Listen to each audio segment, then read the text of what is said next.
Jake Burton here, bringing you 411's next installment for snowboarding. It's called 411's First Step.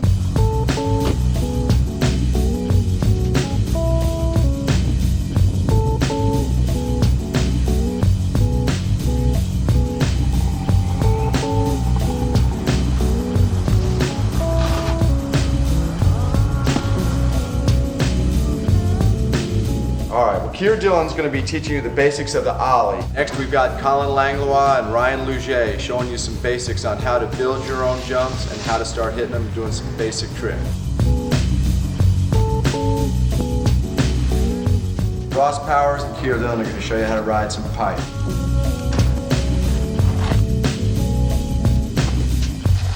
We've also got Jeremy Jones showing you some basic rail riding maneuvers. Doyle and Chaka showing you here how to do some tuning and waxing. Enjoy it. Keir Dillon, who's Keir Dillon? Does he ride for us? He's on the wall, yeah. Oh, okay. Keir Dillon's going to be teaching you the basics of the ollie and ideas for trying your first... Okay, let me handle this. Alright, like he said, I'm going to be teaching you the ollies, those first tricks. You got to dial that in, keep practicing. Ollie. This is pretty much the basis of every single trick that you'll do in snowboarding. 180 is pretty much the same thing, depending on if you're going frontside or backside. It's all on just popping it and then turning your hips and your head and your shoulders and everything. Frontside 180s, you want to load up the tail, same as a normal ollie.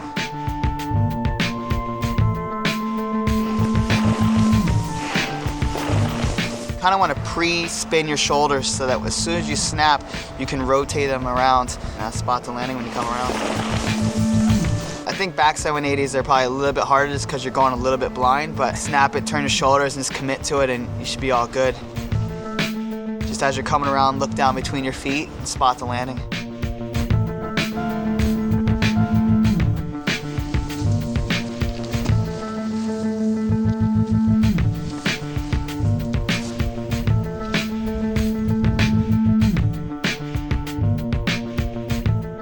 Well, that's it. Keir Dillon signing off. Hopefully you enjoyed that. Just try to keep it fresh, mix it up, have fun out there, and we're out of here. Keep practicing. Later. All right, next we've got Colin Langlois and Lougee showing you how to build jumps and how to start hitting them and having fun.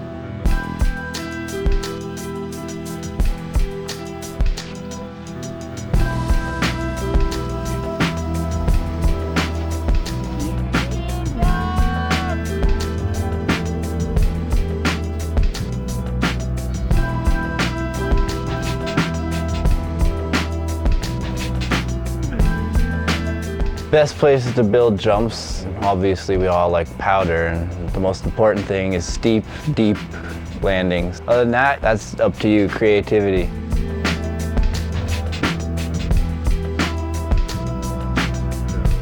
The size you want to build jump, if you haven't hit any jumps ever before, a little kicker, you're probably not going to get too worked. But again, look for the nice downhill landing.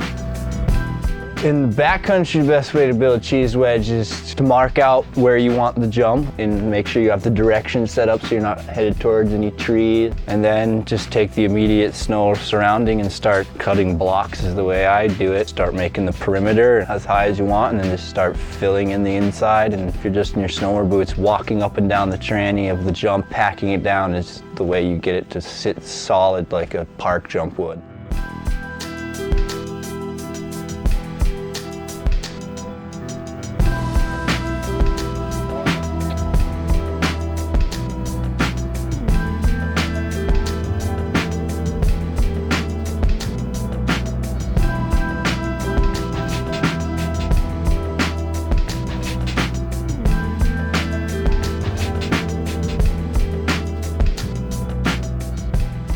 I guess a straight jump would be a jump that was going straight and it would kind of have a flat takeoff.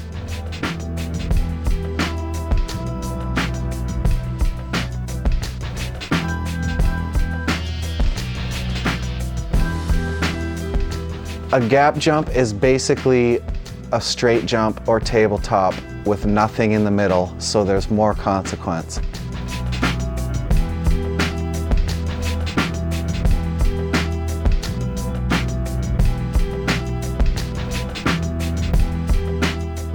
The best way to describe a hip jump is a straight takeoff and a landing that's about 90 degrees to one side or the other, making it frontside or backside depending on which way you ride.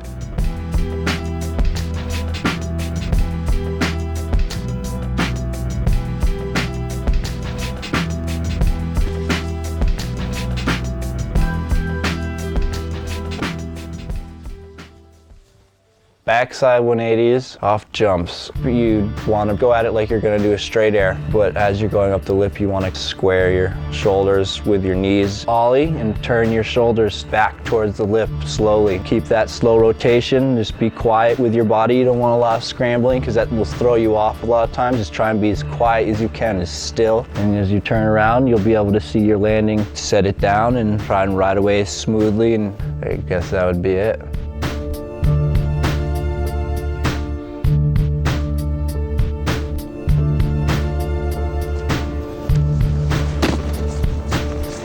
So for a frontside 360, when I'm coming in, I'm going to cut out on my heels a little bit and then on my toes as I'm going towards the jump. We call it the setup turn. When you come into the top of the lip, you want to take your back shoulder and throw it towards your nose and around and look with your head, because where your head goes, most likely your body will go, and just want to follow it around all the way and just spot your landing and set it down, and that's it.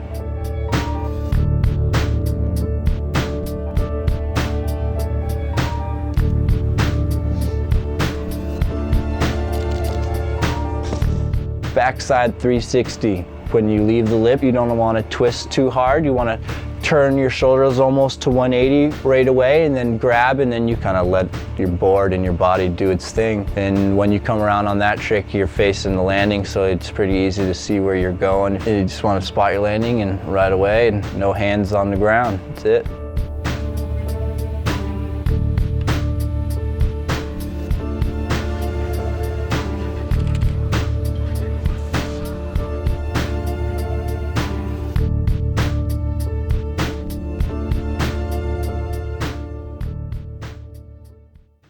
Ross Powers and Keir Dillon are now going to show you some basic pipe skills. Show you how to drop in, do some frontside airs, backside airs, and some other good tricks to get started in the pipe world. Have some fun. Hey, this is Ross Powers, here to help you with some half pipe tips, going over some of the basics and things that will help you carry your speed and get you some more air.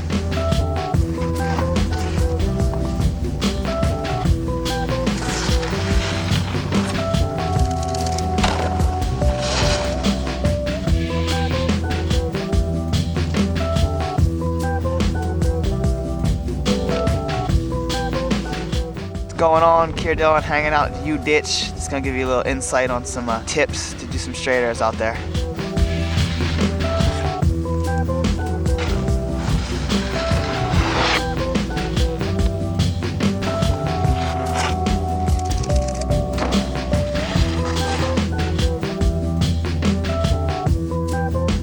The drop in, super key. That's what gets you into the pipe, gets that speed going. So you can just roll and fall into it, or you can do the ollie drop in. When you go to drop in, you just want to roll up alongside the wall so you can kind of see what you're dropping into, and then kind of let your board roll over. Try to drop in on it with your board flat before you put your edge down.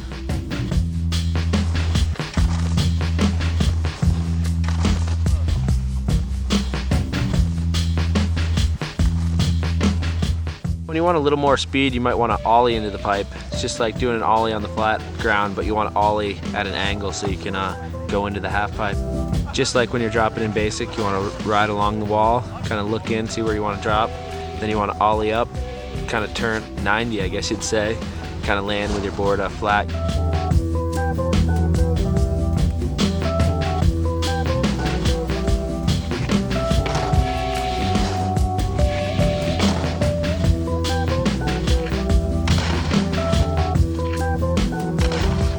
Riding from wall to wall in the pipe, you just want to kind of pick the angle that you want to go at. Keep a straight line, because the more you turn or move your board around in the flat bottom, the more speed you're going to lose. You want to drop in, kind of get on your edge to hold that angle, but you don't want to get on your edge too much or you'll lose a lot of your speed. Take that angle right across the flat bottom and up the wall and send you into the air.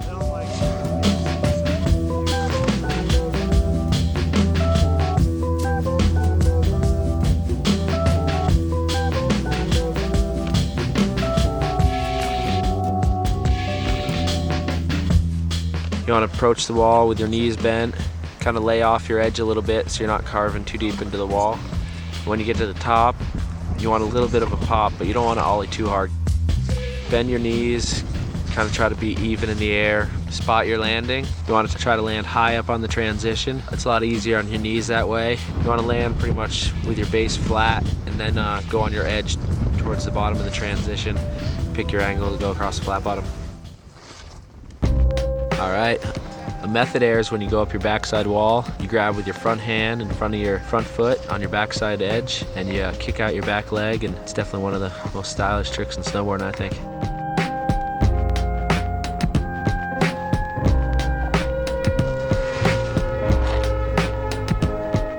All right, we got the melon. You approach the wall, lift off, front hand, reach back, grab between your bindings. You just try to give like a nice super tweak down. The more you point it down, I think the better it looks.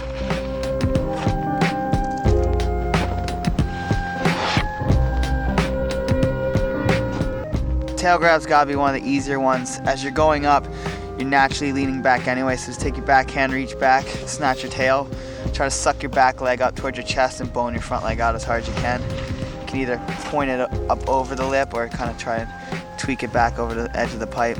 Either way looks cool, just see what feels comfortable for you.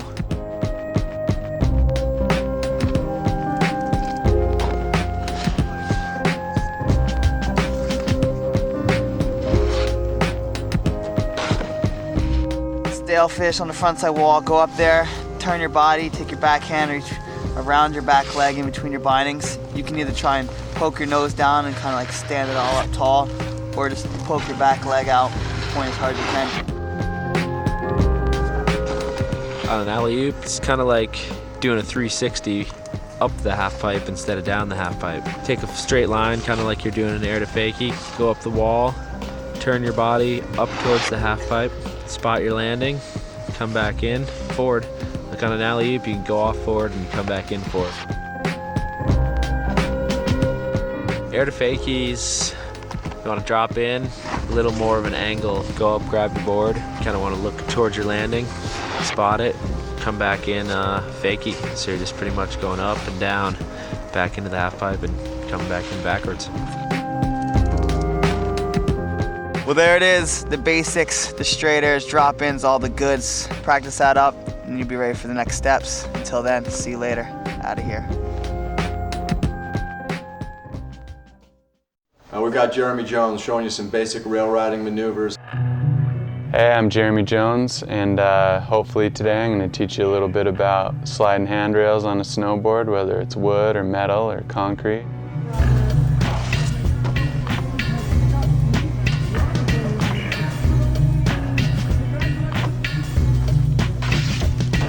For any of them, for me, the key is doling my edges, and you probably shouldn't do it, especially if your mom bought you your board. Once it's a little bit older, then dole your edges down a little bit, you know, if you know you got a new board coming or whatever. For metal, the key is squaring up and keeping your board flat. It's usually a lot slicker than wood and a lot slicker than concrete, so it's just base flat and always squared up no matter what trick you're trying. Wood, you can dig in super easy whether your edges are sharp or dull. Wood's super temperamental. It's got a little bit of an attitude. Whichever edge is going down, I'm not putting the weight on that because then I'm just gonna dig, and that's not a good thing with wood. Concrete's really scary. I usually just nose slide or tail slide concrete for some reason. Usually slide's pretty good, just make sure it's smooth. Use your best judgment.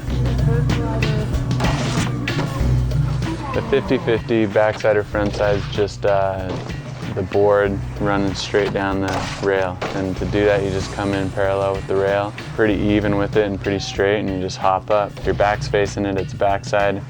If your chest is facing it, it's frontside. So look at the end of the rail and just square it up put it in and just ride down. Board slide, I always make a triangle coming in, like no matter how far away from the rail I'm coming in, I make a triangle with my nose and the end of the rail. So just approach it, I get that lined up and just pop my nose up over it. And then I just turn my shoulders so that I'm facing straight down. But the rail is in between your feet as possible. Look to the end of the rail. Everything's looking to the end of the rail. That's what's gonna get you there. Sliding lip slides is real similar to board slides once you're on the rail. For me, I always come in a little bit wider than I would on a board slide. Like as soon as I ollie, I'll push my front foot out, like bone it out just a little bit, just to make sure my tail gets up and over. And then as soon as I put it in, shift your weight over, and then that's what's gonna kind of put you over the rail and square it up. Once you're on the rail, you just do the same thing, look to the end of the rail and slide it down. Backside lips, I've seen them done quite a few ways. One of the best ways for me is I just treat it like I'm gonna do a 50-50. Come in a little bit wider, like I said before, kind of pop off my heels. I kind of put the rail just inside my front foot rather than like the center of my board. That's probably the only trick where I don't look to the end of the rail once I put it in. It's more of a feel trick. I just look at my feet and the rail. A frontside board slide, the key thing is making that triangle from the end of the rail and the nose of your board when you come in. Square up right in the center of your bindings and then just turn your shoulders down with the rail, like parallel with them. And then you just look over your leading shoulder and just slide it and try to look at the rail as much as you can, like the end of it. All right, that's it. Hopefully everything I said can help you out. The key is gonna be just getting out there and practicing and just hammering it day in, day out. Have fun. Doyle! Doyle! Never here when you need him. Well, we've got Doyle and Chaka showing you here how to do some tuning and waxing. How you doing? I'm Mike Gardzina, one of the Burton team managers here in the Burton lab. We're going to show you how to wax a board with Doyle. What up? Welcome to the lab.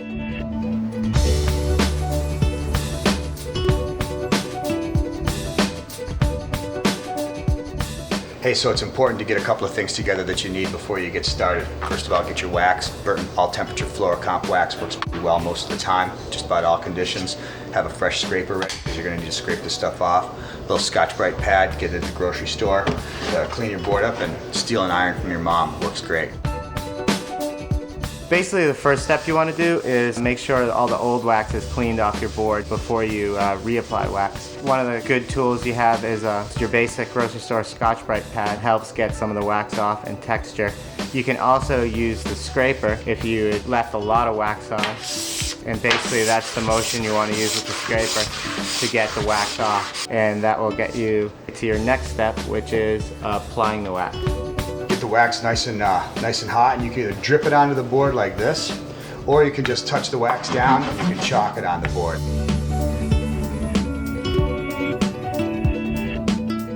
Chalking it on basically makes it more consistent when you spread it with the iron. So the desired effect is when you are waxing is moving the iron back and forth so that you cover the entire base so there's no gaps. Some waxes and base colors make it more difficult to see. Work the wax, iron, make sure that you keep the iron moving. Don't ever let the iron sit in one spot on your board because it's a lot of heat into your board could delaminate the layers, especially over near the edges because they're metal and they absorb a lot of the heat. And another area that you got to kind of be careful of is right around where your bindings mount. The metal inserts in there tend to absorb a lot of heat. Just kind of put your hand underneath the board. If the board starts to feel a little bit warm through the board with the iron, you know, it's time to stop. Basically when you feel through and it's warm, that means you got the wax hot enough. If the iron is smoking, then it's too hot. So as long as it's hot enough to melt the wax without smoking, then you're generally in good shape. So when the board's cool to room temperature and the wax is kind of congealed a little bit, you take your scraper and you kind of hold it with your thumbs like this, a little angle away from you, and just go ahead and scrape off the excess wax. And I guess sometimes maybe in summer conditions you can leave a little extra wax on there if the snow's really abrasive. In the middle of winter, you're gonna wanna make sure that you scrape it really thin. And basically the goal here is to get as much wax off as possible. After you're done scraping, you can come back to the Fibertex brush and just buff it out. It puts a nice polished finish on it. Also puts little grooves and channels in the wax, which is on the base, and it kind of makes it go faster. So now you're ready to go up on the hill and do all the tricks that the riders are showing you in the video.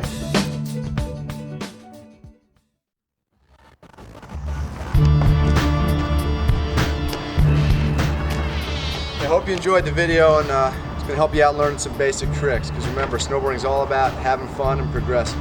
See you on the hill, all right? Take care.